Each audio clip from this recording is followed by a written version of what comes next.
लेखक कितने फ़नी लोग होते हैं ना, हम गुस्से में बोलते नहीं, हम लिख देते हैं। कंटेंट क्यों छोड़े भाई, है ना? कंटेंट नहीं छोड़ते हम।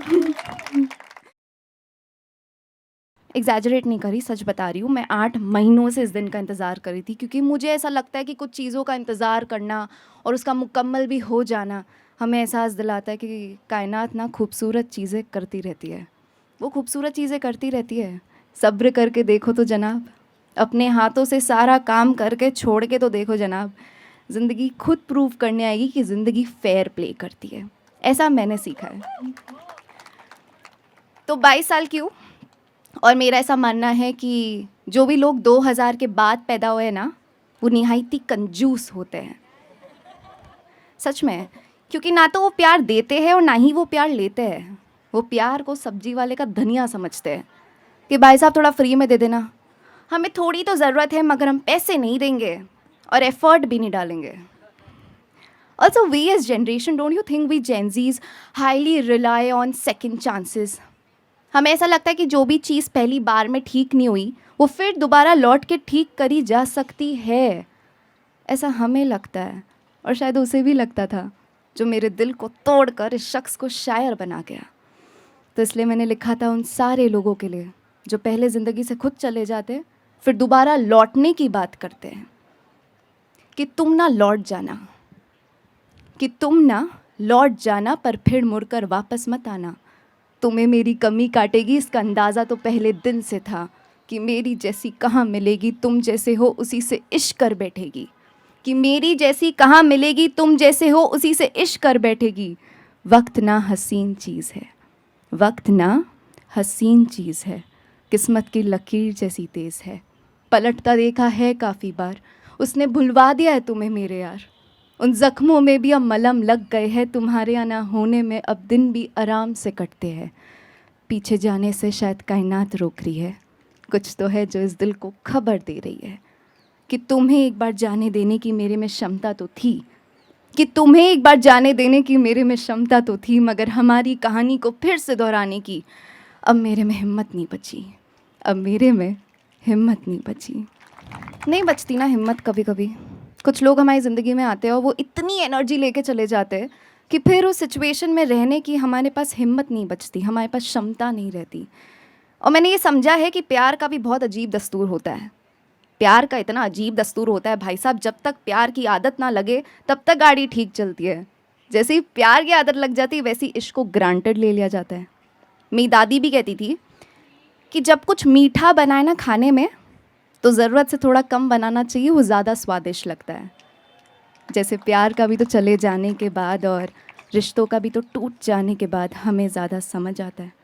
अब किसी का चले जाना में क्यों याद दिलाता है कि उनका होना थोड़ा बेहतर था, उनके होते हुए कभी क्यों नहीं समझ आ सकता है। मैं अक्सर सोचती हूँ, कुछ लोग हमें छोड़ देते और कुछ को हम। ये ज़िंदगी कमबख्त एक सर्कल है और आशिकी का मतलब ये एक यात्रा है जहाँ पे हर आशिक दौड़ता उन्हीं के पीछे है जो उन्हें छोड़ के बढ़ जाता आगे है। इसलिए मैंने भी लिखा था उन सारे आशिकों के लिए जो मुझे छोड़ के बढ़ गए आगे, कि किससे कहूँ कैसे कहूँ। ध्यान से सुनिएगा, कि किससे कहूँ कैसे कहूँ कि याद आते तुम बहुत हो। माना कि तुम थे तो ज़्यादा कदर करी नहीं मैंने, इस प्यार की आदत में बिगड़ गए हम थोड़े। माना कि तुम थे तो ज़्यादा कदर करी नहीं मैंने, इस प्यार की आदत में बिगड़ गए हम थोड़े। मगर मुसाफिर बन के भी देख लिया, मगर मुसाफिर बन के भी देख लिया मैंने, हर किसी में तुम्हें ढूंढना भी सीख लिया।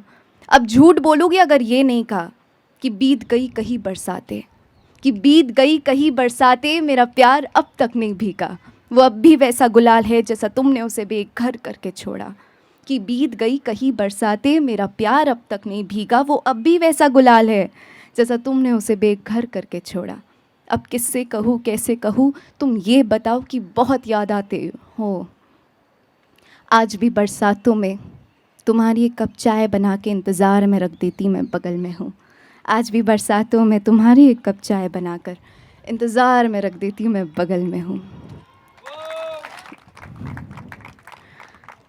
मुझे ऐसा लगता है कि ये जो फीलिंग होती है ना, किसी के चले जाना, रिश्ता टूट जाना, ये जो दर्द होता है, ये सिर्फ और सिर्फ रोमांटिक रिलेशनशिप में नहीं होता, मगर ये हर उस टूटे रिश्ते में होता है जहाँ समझौते खूब थे और बिना चाहे टूट गए। अब टूटी दोस्ती देख लो। As I am growing older I am realising कि दोस्ती भी निभाना बहुत डिफ़िकल्ट हो गया है। हम सब वक्त के साथ इतने बदल जाते, उसी बदलाव में क्या खाते हैं, क्या पीते हैं, क्या पहनते हैं, वो इतना बदल जाता है कि उसी बदलाव में कोई दोस्त हमारे साथ रहे वो बहुत रेयर होता है। कितना रेयर होता है ना। मेरी भी एक बेस्ट फ्रेंड थी कॉलेज में, और जब आप नए शहर में जाके कॉलेज में ऐसे वो करते हो, आप रहते हो, और उस शहर में जब आप अपने दोस्त बनाते हो तो वो सिर्फ दोस्त नहीं रहते, वो हमारे ख़ानदान बन जाते हैं। तो मेरी भी वो जो दोस्त थी ना, वो मेरी ख़ानदान बन गई थी। मुझे इतना घमंड था उस यारी पे, मुझे ऐसा लगता था कि चाहे ज़िंदगी में कुछ भी हो जाए ये मुझे छोड़ के कभी नहीं जाएगी, क्योंकि ये मेरी जिगरी है, ये मेरी अपनी है। मगर जिस दिन वो मुझे छोड़ के गई ना, उस दिन उसने मुझे बिना कहे ये समझा दिया कि रिश्ते टूट जाते अगर हम उनकी देखभाल कर नहीं पाते। रिश्ते और कुछ नहीं है, पौधे अगर पानी नहीं डालेंगे तो मुरझाए जाएंगे ना। और कमबख्त ये दोस्ती टूटने वाला भी जो दर्द है, ये उस वक्त महसूस नहीं होता, मगर हर रात पता चलता है। जहाँ कॉल लगाने का तो बहुत मन होता है, पर वो तो साला बचता ही नहीं है, वो तो साला बचता ही नहीं है ना। इसलिए मैंने उस दोस्त के लिए लिखा था कि वो मेरा बेस्ट फ्रेंड था, कि वो मेरा बेस्ट फ्रेंड था। इससे ज़्यादा पेनफुल तो हार्ट ब्रेक भी नहीं है दोस्त, क्योंकि टूटी दोस्ती टूटे दिल से ज़्यादा तकलीफ़ देती है, क्योंकि टूटे दिल का मलहम जो था मेरा दोस्त। नए शहर में जाके उसने सबको पराया और अपने आप को अपना मनवाया। साथ खाना, साथ रोना, साथ हंसना, अपनों से भी ज़्यादा अपना लगने लगा। मगर जब ज़ख्म अपने दे जाते हैं ना, तो उनकी टूटी फूटी हंसी खौफ देती है, उनके टूटे फूटे वादे याद रह जाते हैं। वो मेरा बेस्ट फ्रेंड बोलने की आदत में था शब्द लगाना अभी भी भूल जाती हूँ। वो मेरा बेस्ट फ्रेंड था, याद करती रहती हूँ। मगर वक्त तो लगेगा ना, वक्त तो लगेगा। मगर दिल में आज भी शिकायत से ज़्यादा ना प्यार है। दिल को आज भी शक है कि वैसी यारी फिर से नसीब होगी क्या। सच कहूँ तो उसे कस के गले लगाना चाहती हूँ और कहना चाहती हूँ that I miss you, because I really do.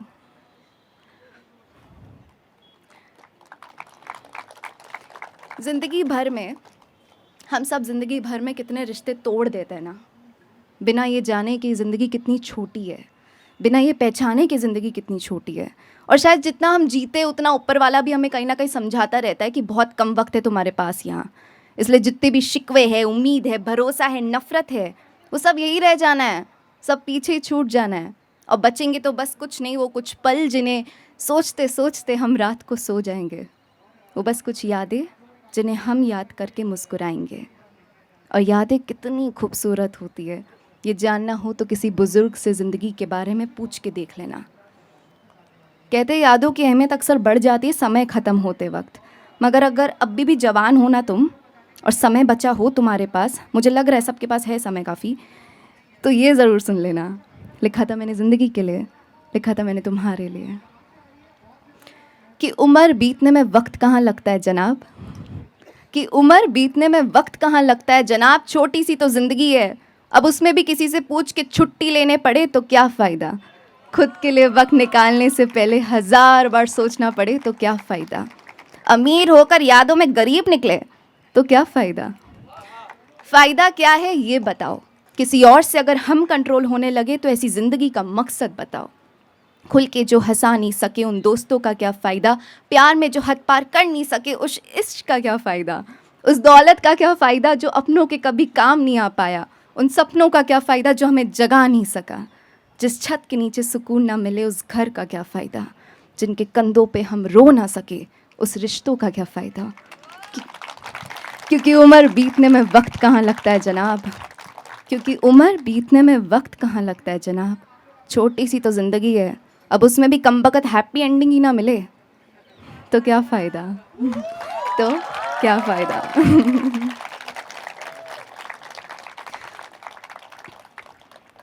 सबको मज़ा आ रहा है ना, मैं बोर तो नहीं कर रही ना।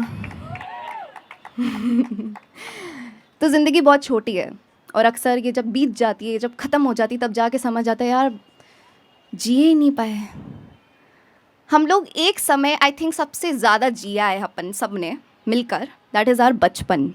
बचपन में हमने कमबख्त बहुत जिया है ना।